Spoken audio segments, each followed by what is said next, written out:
Everybody, we're ready to get started. Yeah, so I'm Chris Thompson, representing GDG Cloud Portland, and as a machine learning engineer, my goal is always to design, automated, scalable machine learning pipelines. And this past year, Kubeflow 1.0 was released, and to address some of the challenges associated with that.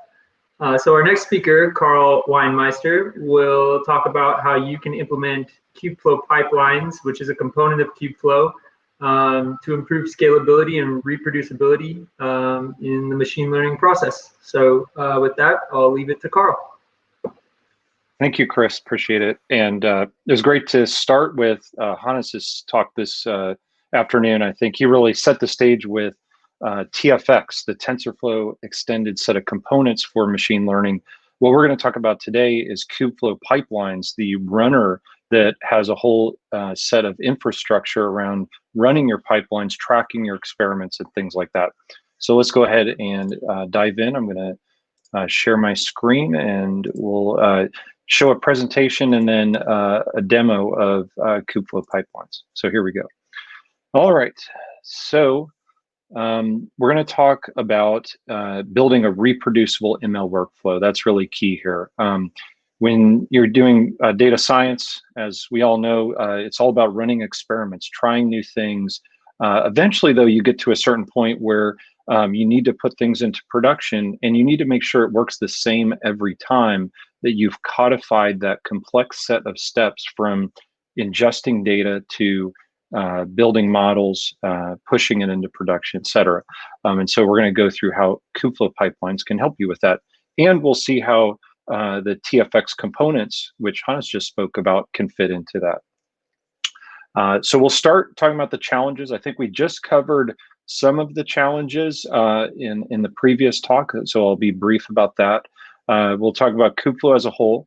We'll then really dive into the pipelines piece and then show a demo. So as we all know, when we starting a project, this is all relative, can be easy.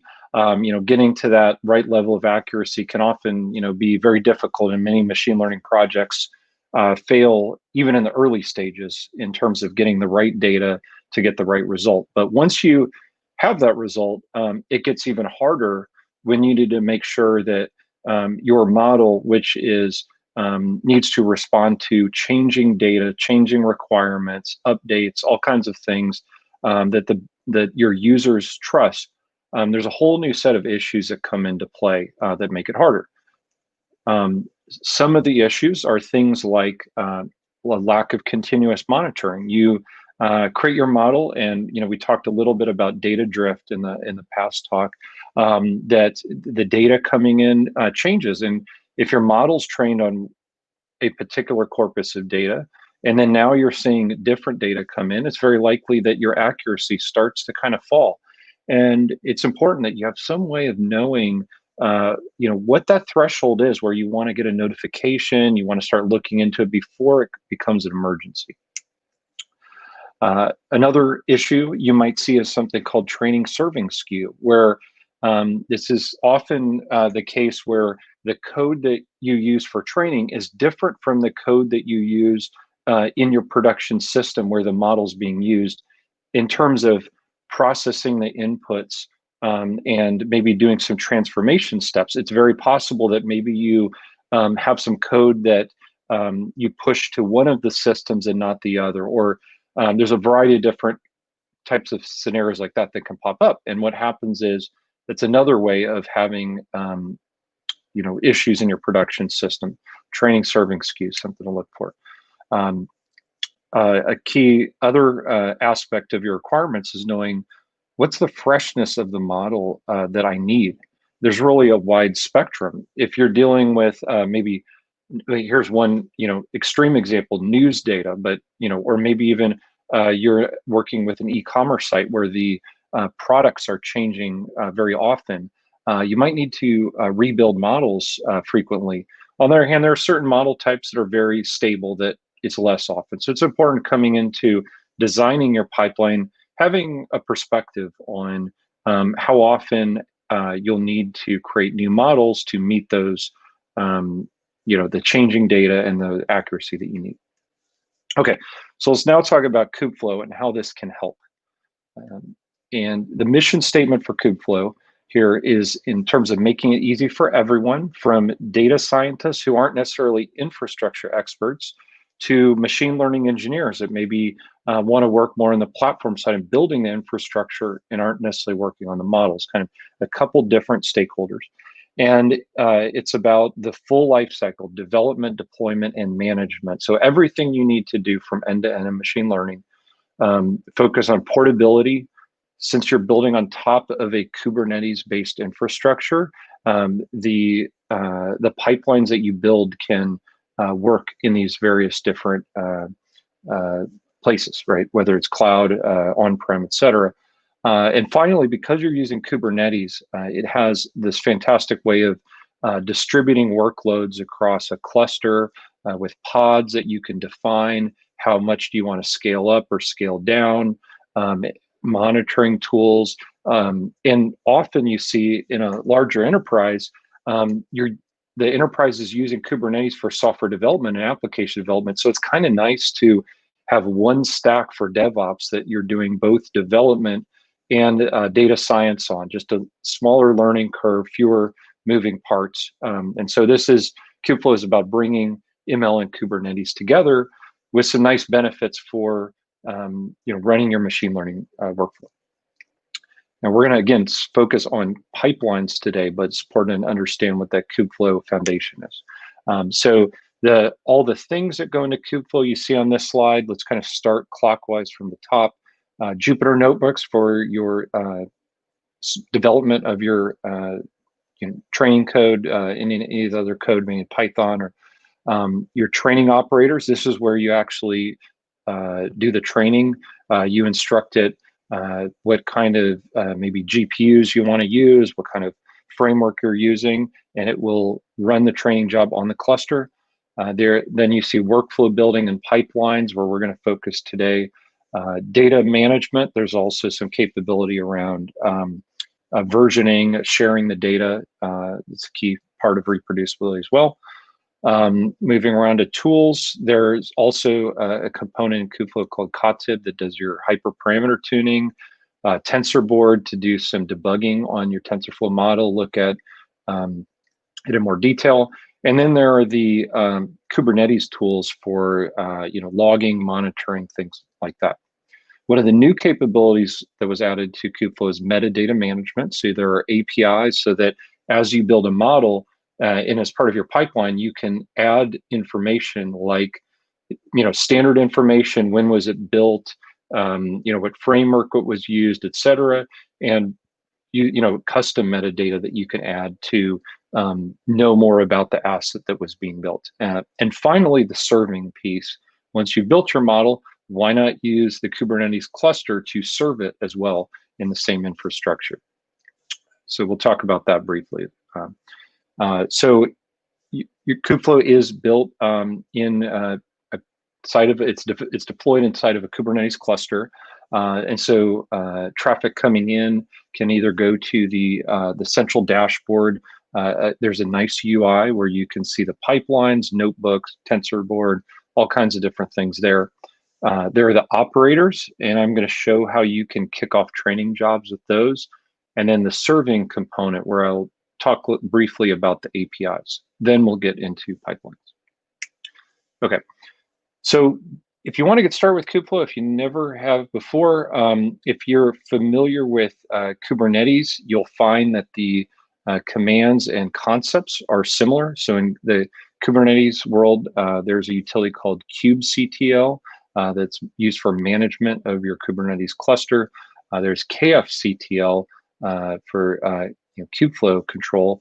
And you see here a few examples from the GitHub repo of different YAML files which define the services that I spoke about on the previous couple slides around the Jupyter server, serving, training, et cetera. This is what lays down the cluster and the necessary servers for various different platforms. And this is what it takes to install Kubeflow.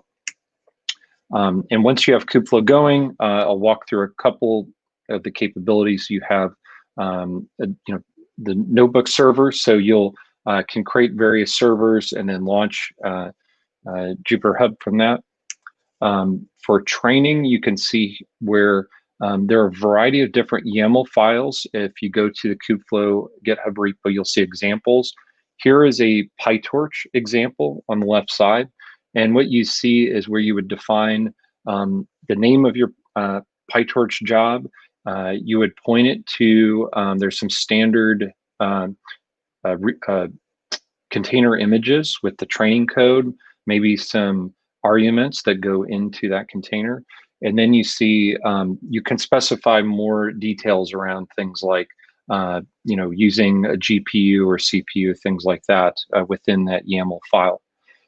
To launch a training job, here you're actually using the Kubernetes command here to go ahead and launch that operation and put that training code into the cluster, start up the pods with the Python code that's going to run the training.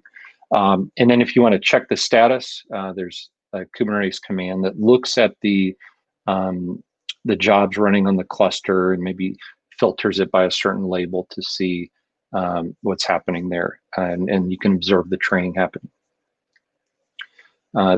Serving, basically, there's a framework called KF Serving, where there are two different APIs, predict and explain, for your common use cases. Hans talked briefly about this concept of canary and sort of regular endpoints. So it supports that capability where you can have a standard endpoint that maybe gets 90+% of your traffic. Then maybe you're piloting a new model and you don't want to quite switch everybody over to it yet, but you want to test it. That's where you set up a canary endpoint. And so when you use KF Serving, there's infrastructure available for that. And then, whatever endpoint you pick, there's an ability to transform the data coming into your endpoint. And then you could potentially have some code to provide an explanation, or, if you have some interpretability code, and then you have the ability to, actually use the model to create a prediction and then, return the result back to the user. And so this is how you can create a REST endpoint in your cluster to accept input and serve your model in a scalable way and take advantage of Kubernetes auto provisioning and things like that. Okay, so now you've heard about the foundation of Kubeflow. Let's dive a little deeper into pipelines. So a pipeline is a set of steps that perform a machine learning task. So Kubeflow Pipelines is specifically built for machine learning workflows. It can do other general purpose workflows, but it's really aimed at solving the kind of problems that machine learning engineers have. So let's walk through an example of using the Kubeflow Pipelines SDK to build a pipeline. So what you would do is define your pipeline using these decorators. So you have your Python code, and then you can annotate the code with a few keywords that specify things like, I'm about to tell you that this is a pipeline. Maybe you add some metadata around it. Here's the name and description of the pipeline. And then you would have a method where this would define the parameters coming into your pipeline. Here we have some examples of maybe each time that the pipeline is run, you have some options like how many training steps, or maybe the data coming into the pipeline, and you can specify defaults so that each time it's run, you don't have to enter 7 different things if you don't want to, but you have the ability to override what's going into the pipeline. And then you define the steps in the pipeline by importing the KFP components package. And then what you're doing is to basically get access to a component, there's a load component from URL method in the KFP SDK, and it will point to a YAML file, and then you'll essentially have a definition of the component. You haven't instantiated it yet, but you kind of have access to the class. So here, the next step, what you're doing is you instantiate it, and then here, for instance, we have a copy component with the source and target directory. The next step you see here is how we would show dependencies between the components. So say we've got two components. How did we show, how does it know that one comes after the other? So here's what we're doing, where we're doing it explicitly. There's things like dot after, dot before, where you can explicitly specify the order. However, Pipelines is smart enough to know that, say you have an input parameter of one component that's coming from the output parameter of another, it will realize the order of operations, and you don't need to do this. So, so generally, you can just sort of define your components, and assuming the information kind of flows from one to the next, you don't have to do that. But in some cases, you might want to be more specific about parallelizing things, and that's where you'd use some of these different condition and type of control commands like that. Okay, so you've created your pipeline. How do you deploy it? So there is a compiler package, and you compile that Python code into a tar.gz file, and then you can programmatically upload it, or here we're seeing in the UI where you upload the file, or maybe point to URL, and then you'll see it in the dashboard. And when it imports, what you see on the right side is not an actual run of the dashboard, but you're seeing the graph of the different components and what the user would see during a full end-to-end run of the pipeline. And so really what I hope that comes across here is that you're able to define your pipeline in Python in the same language that the data scientists are using, with a couple small steps to compile it. Then you have it in a format that it can be executed in the Kubeflow Pipeline's UI. And there are lots of reusable components already.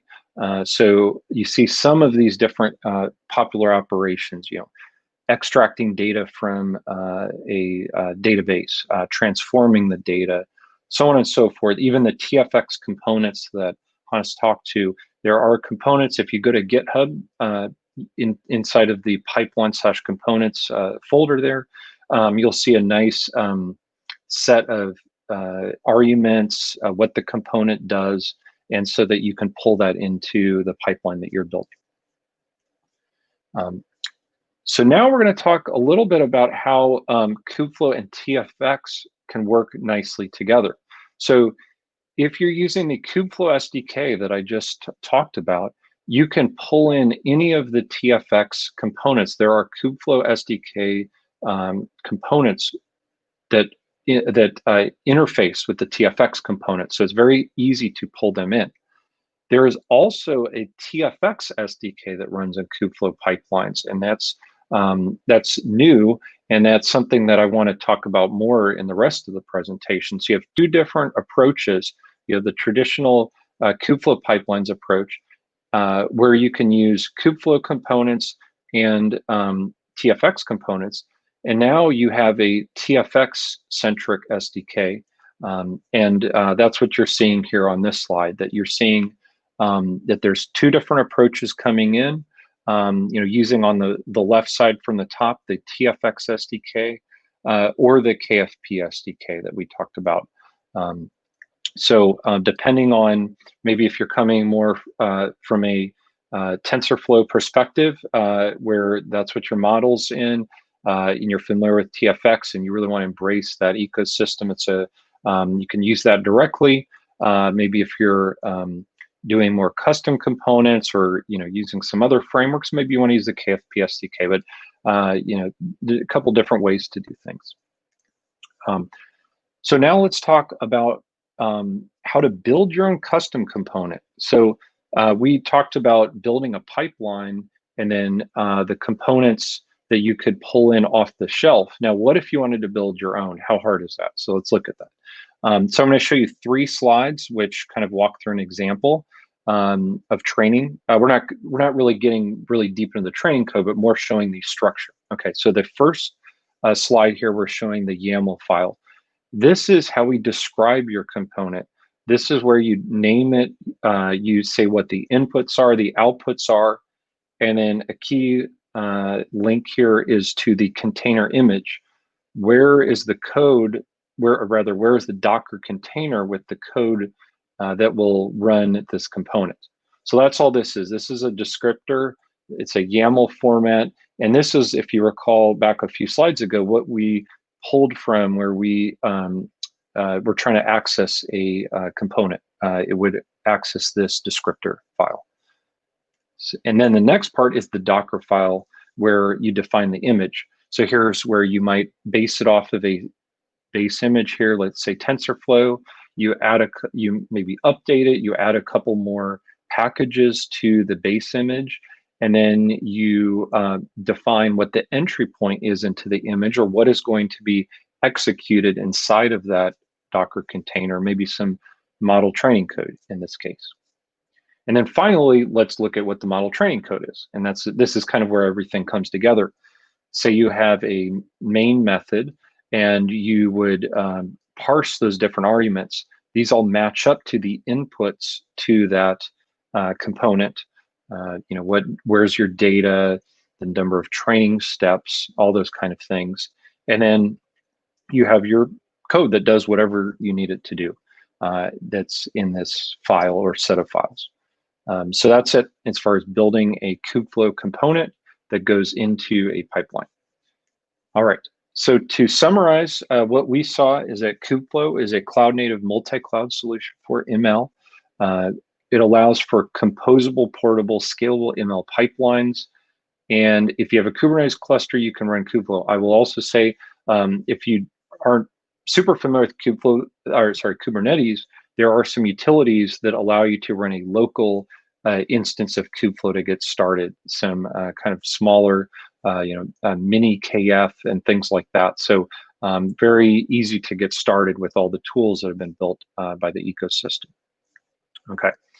All right. So now let's spend a few minutes and kind of go over a demo here. All right. So what I'm going to show you is Kubeflow pipelines or implemented in Google Cloud, right? So there's lots of different ways to run it. What I'm doing is showing you a standalone implementation of Kubeflow pipelines where it's just the pipelines piece, not the whole Kubeflow platform. It's very easy to get started here. That's why I'm demoing it this way. I simply click New Instance, and then I will be able to create the cluster with the Kubernetes cluster. I can specify a couple different options and click deploy, and then it will set it all up for me. So it's very convenient. I already have this going. It tells me, what the name of my cluster is, the version of KFP that's running, etc. So let's go ahead and click that link to open the dashboard. And let's walk through a few things. So here are the pipelines. And if you recall where I was mentioning before, uploading the pipeline, here's where you would do it. You can see that there are a few existing pipelines already here. For today's demo, I want to show you the TFX taxi tip prediction model. So this is a classification model. It uses all the TFX components, and it looks at a bunch of taxi data and tries to predict, is a taxi driver going to be tipped 20% or more, a binary classification problem. Here's what the graph looks like. I'm going to briefly change gears and show you how you find out more about this demo if you want to try it yourself. On tensorflow.org, under TFX tutorials, you're going to find a demo on TFX and Cloud AI pipelines working together. And here you'll be able to run this demo. Okay, so let's go ahead and get started and dive a little deeper here. Excuse me. So here is the pipeline. Let's go and look at experiments. So experiments are where we have a list of all the runs of the pipeline, right? So the pipeline is kind of like the class, the experiment is the instance. This is a run of the pipeline. So let's dive down into it. And you can see I've already run it, just for the purposes of today's demo. Always good to run things in advance. Everything ran smoothly. I think this will also show you another perspective on what we saw in Hannes's talk, where he showed you all the different components. Here's another end-to-end example. And what this does is first it uses the example gen component. And what this is doing is it's pulling from CSV files and doing the train test split and all that. And so you can see with each of the different steps in the pipeline, Kubeflow will show you the artifacts produced, what were the inputs and outputs to each step. Even things like the log within the Docker container that was executed. And so that's all here. And then let's look at the next step. Okay, once we've done our train test split, here's the statistics gen component. And this is pretty cool because this component shows you, let me go a little more full screen on this. Your standard statistics, all the different features coming in, how many were there, what percent was missing, what's the mean, variance, understanding the data that's being used for your model. The next thing is schema gen. So this is another neat component where this allows you to look at the training data and infer what this schema should be. So it tells you things like, okay, there's a company field, it's a type string, so on and so forth. That's all this information is here, and categorical variables, et cetera. It's going to create a schema out of that. Then here we're using a component called the example validator. And this kind of works together with the schema gen component in your test data and basically checks your schema and says, okay, let's put some new data against it and let's see how well it worked. And so what it does is it generates a report here, and you see some anomalies. So it looks like here that there were a couple new cab companies that weren't in the training data, which makes sense. So this is where you might say, well, my schema was a little strict. I don't actually want to say these are the only cab companies. And here's a case where our, I guess, a type of credit card wasn't in the training data, and that it came through in the test data. So it might be a revision to the schema. So this would be something that, back to the concept of training, serving skew or drift, that you can kind of monitor looking at the example validator component. There's transformation, there's training. Training is where, let's see, if we go into the logs, you'd see things like with TensorFlow, looking at the loss and all that you can see within this as it's training. And again, as you're running real time, you'll see this unfold. You'll see sort of the green or red if it's successful. And so it's kind of fun to watch at times. And then the evaluator, and this uses TensorFlow model analysis. And what that does for you is it not only gives you your sort of standard accuracy statistics, but I think that this is an important feature is the ability to look at different slices of your data. So that you want to look at your accuracy in terms of how it affects all of your users, right? Not just on the whole, but making sure that if we slice the data different ways, how are folks getting affected by that? So here, for the taxi cab example, what's happening is it's looking at the taxi trips that start at 1 in the morning versus 9 in the morning, et cetera, and what are the accuracy. So you could see here, well, maybe because I have fewer trips at 1 in the morning, I have fewer training samples, my accuracy is a little bit lower. Maybe I need to collect a few more examples there. It does actually show you that example count. Okay, so my theory was correct here. We're kind of validating that. It just gives you a lot of great information about your training data and the accuracy by these different features. So this all sort of comes out of the box when you're using TensorFlow extended. Okay, I think I'm running a little short on time, but as Hannes mentioned, there's this concept of pushing your model to production once you reach a certain accuracy level that the evaluator will tell you about. All right, so just to summarize here, what we've talked about is using Kubeflow in a pipeline, how to use TFX with it, and I don't think I have time for questions, but maybe feel free to ping me. I'm on Twitter at K Weinmeister or LinkedIn if you have any questions. Thank you. Thanks a lot, Karl. That's awesome. Check out Kubeflow Pipelines. Also, they have great documentation if you have any other, technical questions or anything. But definitely ping Karl. He's one of the experts. Great opportunity to ask any questions you might have about that. But thanks, Karl. Really appreciate the talk. I know we're running out of time, but I think we can ask a few questions. I actually put the questions on the screen. I don't know if you remember. Yeah, a couple of them got answered. I think that one of them though was asking. Well, one of them was asking about the demo. So obviously we saw where we can access that. Are there any other demos that you would recommend, Karl, besides the taxi cab demo like that? And can they find that in the same place? Yeah. So if they go to the Kubeflow Pipelines repo, there's an examples folder that has a lot of great examples. I think the taxi cab example is the best one if you want to learn how TFX is used. But there are, I know that Kubeflow has a lot to learn. So sometimes people look at, there's very basic components too, like, hey, I just want to know the bare minimum of, if I want to create like a new container out of a few lines of code, how do I do that? So what I do think is helpful too is those simple tutorials that just give you like little tiny pieces of Kubeflow that will explain them bit by bit. So.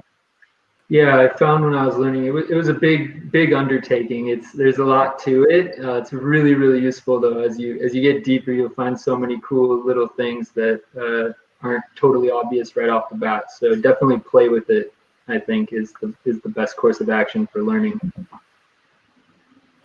Cool. I think like I said, most of the questions got answered. And, but I encourage people to go play with Kubeflow Pipelines. I've been playing with it for a few months, and I really, really like it. So check it out for sure. Cool, Karl. Thank you so much. Thank you. Thank you, Karl. Thank you.